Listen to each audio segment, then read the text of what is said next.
سر اس نظم کا سٹارٹ یہاں سے ہے، رخصت اے بزم جہاں سوئے وطن جاتا ہوں میں، آہ اس آباد ویرانے میں گھبراتا ہوں میں۔ آگے فرماتے ہیں بس کہ میں افسردہ دل ہوں، درخورِ محفل نہیں، تو میرے قابل نہیں، میں تیرے قابل نہیں۔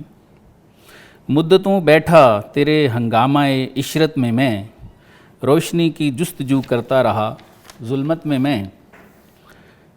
مدتوں ڈھونڈا کیا نظارہ گل خار میں، آہ وہ یوسف ہاتھ نہ آیا تیرے بازار میں۔ چھوڑ کر مانند بو تیرا چمن جاتا ہوں میں، رخصت اے بزم جہاں سوئے وطن جاتا ہوں میں۔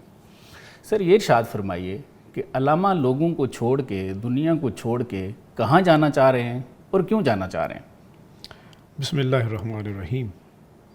بہت اہم موضوع کا انتخاب تھا سر حضرت علامہ کی۔ اگر آپ زندگی کی یہ نظم رخصت بزم جہاں کو دیکھیں تو یہ ان کی زندگی کا آخری ایک حصہ بنتا ہے۔ اس سے پہلے جو حضرت اقبال زندگی گزار چکے وہ یہاں ہندوستان میں بھی رہے، پھر اعلیٰ تعلیم کے لیے مغرب بھی گئے، اور پھر مغرب کی تہذیب کو انہوں نے بڑے قریب سے بھی دیکھا۔ حضرت اقبال آپ کو اپنی پوری زندگی میں، ان کے ابتدائی کلام سے لے کر آخر تک، آپ کو ایک چیز کام مشترک نظر آئے گی، وہ ایک جستجو میں ہے، وہ ایک مقصود حیات میں کی تلاش میں ہے، اور وہ چاہتے ہیں کہ انہیں ایک مقصود مل جائے۔ تو حضرت اقبال کی زندگی کا یہ سارا سفر، انکلوڈنگ ان کا مغرب کا سفر، اس میں انہیں مقصد نہیں ملا، مقصود حیات نہیں ملا۔ اور وہاں پہ بھی رہ کر جو مغرب میں ایک وہ ڈارک ایجز سے برائٹ ایجز کی طرف اپنے تئیں آ رہے تھے، اور وہ زندگی کے نئے نئے فکر اور نئے نئے نظریات پیش کر رہے تھے، حضرت اقبال نے اس نئے نظریات کو بھی پڑھا، اس کو بھاپا، اس کے نتائج کو بھی دیکھا، لیکن حضرت اقبال وہاں پر وہ افسردہ ہوئے اور مایوس ہوئے، اور انہوں نے دیکھ لیا کہ بے نظر کو خیرہ کرتی ہے چمک تہذیب حاضر کی، یہ سنائی مگر جھوٹے نگینوں کی ریزہ کاری ہے، تو نے کیا دیکھا نہیں مغرب کا جمہوری نظام، چہرہ روشن اندروں چنگیز سے تاریک تر۔ تو پھر حضرت اقبال اس مقصود حیات کے لیے پھر پلٹنا چاہتے ہیں۔ کیوں؟ اس لیے کہ حضرت اقبال سیرت النبی صلی اللہ علیہ وسلم کا مطالعہ رکھنے والا شخص تھا، اس نے دیکھا ہے، خاص آدمی ہے، اندر سے ایک خواہش نکلی کہ مجھے کچھ حاصل نہیں ہو رہا، اس علم نے تو مجھے کچھ نہیں دیا۔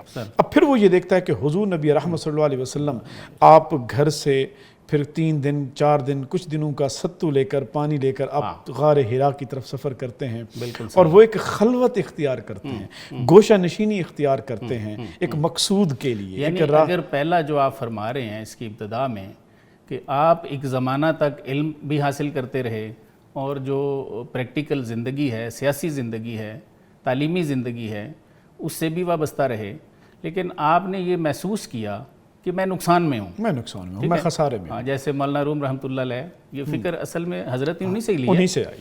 تو آپ فرماتے ہیں نا کہ نئے بگفتست آن سراج امتاں، کیا امتوں کے اس سراج نے، اس سورج نے نہیں فرمایا کہ ای جہاں و آ جہاں رزرتاں، کہ یہ جہان اور اگلا جہان آپس میں سوکنے ہیں۔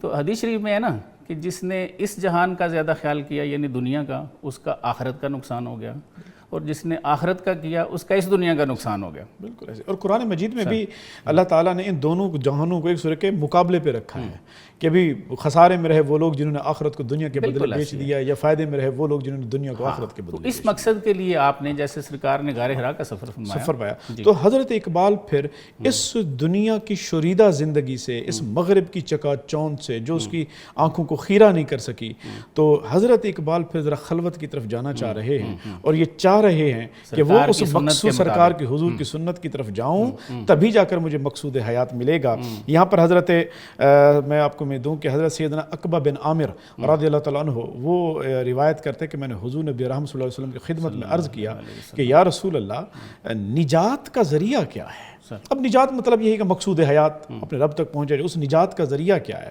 تو حضور علیہ السلام نے 3 حل بتائے۔ سرکار نے ارشاد فرمایا کہ اپنی زبان کو قابو میں رکھو۔ اب یہ ہے سکوت، اس کا مطلب ہے کہ آپ کو دنیا سے الگ جب ساتھ لوگ بیٹھیں گے تو پھر غیبت بھی ہوگی، جواب دینا پڑے گا، آلودہ ہوگی زبان۔ دوسرا ارشاد ہے کہ اپنے گھروں کو لازم پکڑو، اپنے۔ اب یہ ہے گوشہ نشینی، یعنی کہ آپ نے زیادہ لوگوں کے ساتھ میل جول نہیں رکھنا، اپنے کام سے کام رکھتے ہوئے آپ نے گھروں سے لازم پکڑو۔ تیسرا ارشاد فرمایا اپنی خطاؤں پر